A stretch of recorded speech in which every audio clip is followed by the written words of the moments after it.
Good morning students, कैसे हैं आप सब? आई होप बहुत अच्छे होंगे।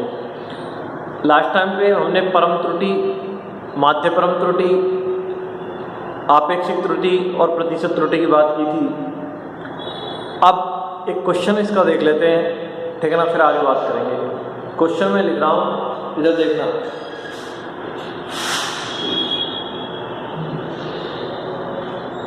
आपको इसकी पीडीएफ नहीं मिलेगी, ये इसे नोट करना है। एक प्रयोग में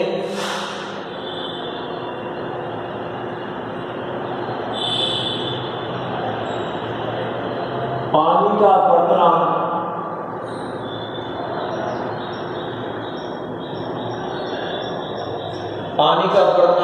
क्रमशः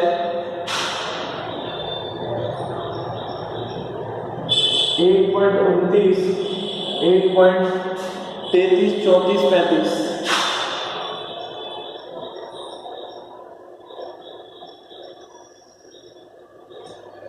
34, 35, 32, 36, 30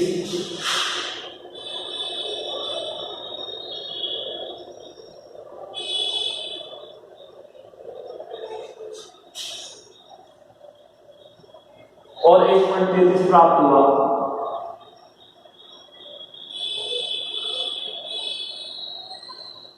एक प्रयोग में पानी का अपवर्तनांक इतना इतना इतना प्राप्त हुआ। इसके आधार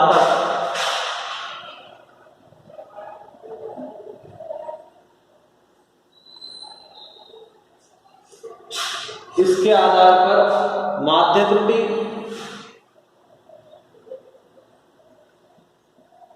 परम त्रुटि,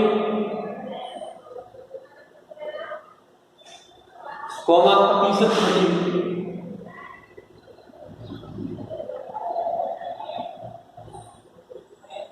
याद करो। माध्य त्रुटि, परम त्रुटि, प्रतिशत त्रुटि याद करो, ठीक है। यानी कि ये सवाल क्या है, प्रैक्टिकल किया हमने और उसमें अपवर्तनांक पहले इतना, फिर इतना, फिर इतना, फिर इतना, फिर इतना, फिर इतना, फिर इतना, फिर इतना प्राप्त हुआ। तो माध्य त्रुटि निकालनी है। तो माध्य क्या से निकलता है? माध्य कैसे निकलता है भाई? माध्य कैसे निकलता है? राशियों का योग बटे राशियों की संख्या, इससे निकलता है, ठीक है ना। माध्य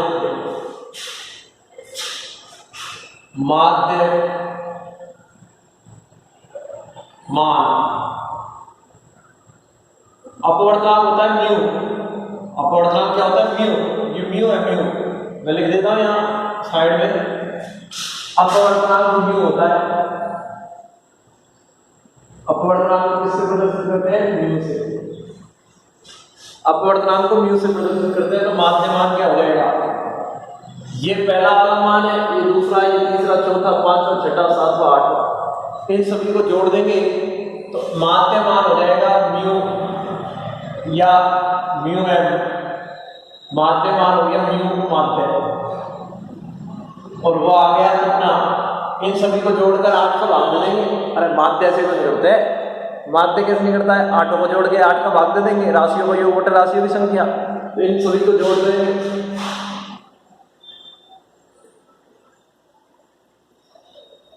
इन सभी को जोड़ देंगे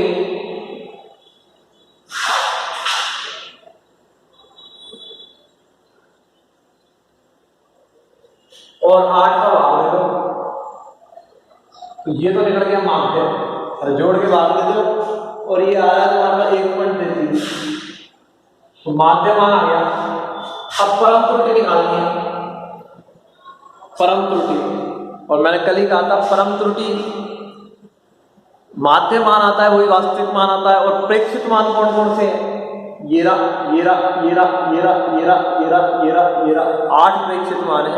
तो परम त्रुटि निकालनी है। तो परम त्रुटि पहले प्रेक्षण में परम त्रुटि 8 प्रेक्षण है ना, 1 2 3 4 5 6 7 8। तो पहले प्रेक्षण में परम त्रुटि बराबर, और परम त्रुटि होती है डेल ए। तो यहां पर डेल म्यू हो जाएगा, डेल म्यू 1 में तो निकाल रहे हैं, 1 में निकाल रहे हैं परम त्रुटि डेल ए होती है, तो 1 में निकाल रहे हैं तो डेल ए ए की जगह तो म्यू चल रहा है ना, डेल A1 डेल म्यू1, और वो होती है माध्य मान में से पहली वाली को घटाते हैं, माध्य मान कितना है म्यू है, माइनस पहला प्रेक्षण कितना है इतना म्यू1, यानी कि 1.33 में से 1.32 घट जाएगा, यह आएगा 0.04। ठीक है, तो कहने का मतलब इतना है, कल ही मैंने कहा था कि जो परम त्रुटि होती है, परम त्रुटि जो होती है वो माध्य मान में से, माध्य मान लिया, माध्य मान में से जो मान आता है उसको घटा देते हो, तो पहले मान क्या आएगा, तो पहले में आ गई त्रुटि, माध्य में से पहले वाले को घटा दिया, पहले में आ गई। अब माध्य में से दूसरे वाले को घटा देंगे तो दूसरे में आ जाएगी, माध्य में से तीसरे वाले को घटा देंगे तो तीसरे में आ जाएगी, तो इस प्रकार से आठवें में आ जाएगी। तो दूसरे प्रेक्षण में परम त्रुटि डेल म्यू2 बराबर म्यू एम माइनस म्यू2, 1.33 माइनस 1.33 है दूसरा बराबर 0। तीसरे प्रेक्षण में परम त्रुटि डेल म्यू3 म्यू एम माइनस म्यू3, 1.33 में से 1.34 घटा, माइनस का 0.01 आ गया, तीसरी घड़ी यही तो है। चौथे प्रेक्षण में परम त्रुटि डेल म्यू4 म्यू एम माइनस म्यू4, 1.33 माइनस 1 2 3 चौथा जा रहा है 1.35 माइनस 0.02। पांचवें प्रेक्षण में परम त्रुटि डेल म्यू5 म्यू एम माइनस म्यू5, 1.33 माध्य मान तो यही है ना, वास्तविक मान 1.33 और उसमें से घटाना है इसको 1.32 को, तो 0.01। फिर छठे प्रेक्षण में परम त्रुटि डेल म्यू6 म्यू एम माइनस म्यू6, अरे ये म्यू1 है, ये म्यू2 है, ये म्यू3 है, ये म्यू4 है, ये म्यू5 है, ये म्यू6 है, ये म्यू7 है और ये म्यू8 है। तो 1.33 माइनस 6 का मान कितना है 1.36 माइनस 0.03। सातवें प्रेक्षण में म्यू7 म्यू एम माइनस म्यू7,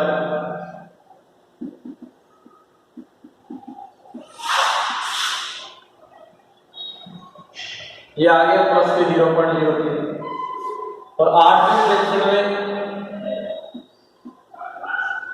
डेल म्यू8 बराबर म्यू एम माइनस म्यू8, 1.33 माइनस 1.33 बराबर, पहले में आगे तीसरे चौथे पांचवें छठे, पहला दूसरा तीसरा चौथा पांचवा छठा सातवां आठवां, 1 2 3 4 5 6 7 8 पहले हमने माध्य मान निकाल दिया, और माध्य मान जो आया है वही वास्तविक मान होता है 1.33, उसमें से पहले वाले को घटा दिया तो पहले वाले में त्रुटि आ गई, दूसरे वाले को घटा दिया दूसरे में आ गई, तीसरे को घटा दिया तीसरे में परम त्रुटि आ गई। परम त्रुटि होती है माध्य, माध्य क्या होता है वास्तविक, वास्तविक में से जो ये मान है ना उनको घटाए जाओ, परम त्रुटि आ जाती है। और अपवर्तनांक होता है म्यू, तो ए की जगह क्या ले लिया मैंने म्यू। अब क्या पूछ रहा है, माध्य परम त्रुटि आ गई, माध्य त्रुटि आ गई, परम त्रुटि आ गई, प्रतिशत त्रुटि। अरे प्रतिशत त्रुटि तो तब आएगी जब आपेक्षिक त्रुटि आएगी, और आपेक्षिक त्रुटि के लिए माध्य परम त्रुटि निकालना पड़ेगा। माध्य परम त्रुटि में ही तो माध्य मान का भाग देते हैं, तभी तो आपेक्षिक त्रुटि आती है। तो मुझे माध्य परम त्रुटि निकालनी पड़ेगी। ये तो परम त्रुटि आ गई, इसलिए माध्य परम त्रुटि, और माध्य परम त्रुटि होती है जितनी भी परम त्रुटि आती है उनका औसत। तो परम त्रुटि पहले ही आई है, डेल म्यू1 प्लस डेल म्यू2 प्लस डेल म्यू3 प्लस डेल म्यू4 प्लस डेल म्यू5 प्लस डेल म्यू6 प्लस डेल म्यू7 प्लस डेल म्यू8। अरे 8 7 8 था ना, कल एक ही जगह से ये चल रहा है। बट यार जितनी भी परम त्रुटि आई है उनका भी औसत निकाल देना, लेकिन मान के लेना धनात्मक, मैंने कल ही बताया था।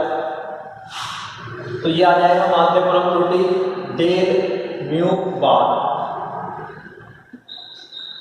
और 0.04 प्लस 0, ये भी माइनस की जगह प्लस लेना है सब, प्लस 0.02, मोड़ का मतलब भी प्लस होता है, प्लस 0.03 प्लस 0.03 प्लस 0, सबों को ले लिया, जितनी भी त्रुटि आई है बटे 8 ले लिया, और ये आता है तुम्हारे पास, ये आ रहा है 0.02।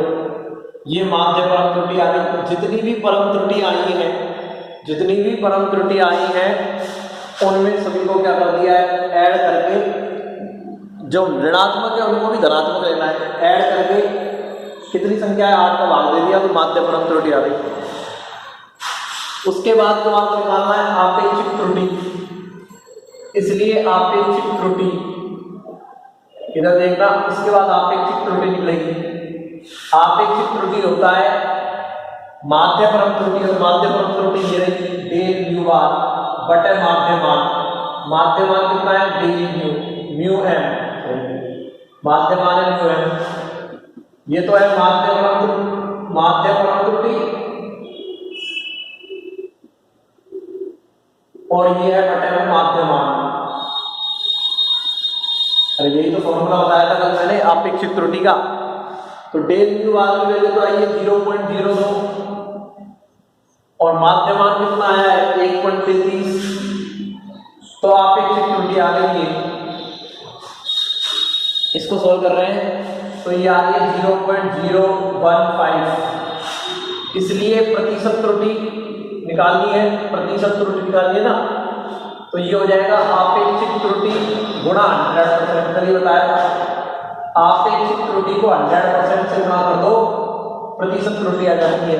तो ये 0.015 गुणा 100%, तो ये आ गया 1.5%, ये आ गया 1.5% आ गई प्रतिशत त्रुटि। तो इसमें कोई बात ही नहीं है। ये सवाल कैसे किया है मैंने आपको बता दूं कि इतनी रीडिंग थी, पहली रीडिंग ये थी, दूसरी रीडिंग ये थी, प्रैक्टिकल किया जब आई, या ये प्रैक्टिकल करने के बाद, प्रैक्टिकल करने के बाद ये रीडिंग आई है, तो माध्यमान निकालना है। इन सभी का आपने औसत निकाल लिया है। फिर परम त्रुटि निकालनी है, तो पहले में परम त्रुटि निकाली, माध्य में से पहले वाले घटा दिया, ऐसे 8 में आ गई। फिर माध्य परम त्रुटि निकाली, इन 8 को जोड़ के 8 का भाग देते हैं, लेकिन धनात्मक ही लेना है, क्योंकि माध्य परम त्रुटि नहीं आएगी जब तक आपेक्षिक त्रुटि नहीं आएगी, क्योंकि आपेक्षिक त्रुटि होती है माध्य परम त्रुटि बटे माध्यमान। तो यहाँ से मैंने क्या आपेक्षिक त्रुटि निकाल ली, और आपेक्षिक त्रुटि आ गई तो मेरे पास क्या आ गया, प्रतिशत त्रुटि। आपेक्षिक त्रुटि को किससे गुणा कर दिया, 100% से गुणा कर दिया, प्रतिशत त्रुटि आ गई। कोई दिक्कत वाली बात इसमें है ही नहीं, ठीक है ना। तो आज के लिए तो इतना ही है, ये सवाल आप करें, ये त्रुटि खत्म है। अब बात होगी त्रुटियों के संयोजन की। त्रुटियों के संयोजन हो जाएगा 2 दिन में, त्रुटियों का संयोजन देख लेंगे। उसके बाद सार्थक अंक है, और उसके बाद है 10 को राउंड ऑफ करना, ठीक है ना। और उसके बाद दूरियों का मापन और है थोड़ा सा, फिर ये चैप्टर खत्म करा देंगे। तो आप मेरे साथ पढ़ते रहे, ठीक है ना, लगातार नोट्स बनाते रहे। इसकी PDF नहीं मिलेगी, इसमें से नोट करना है, पूरा लिख दिया है मैंने ब्लैक बोर्ड पे, ठीक है ना। आप मेरे साथ चल रहे होंगे और पढ़ रहे होंगे। धन्यवाद।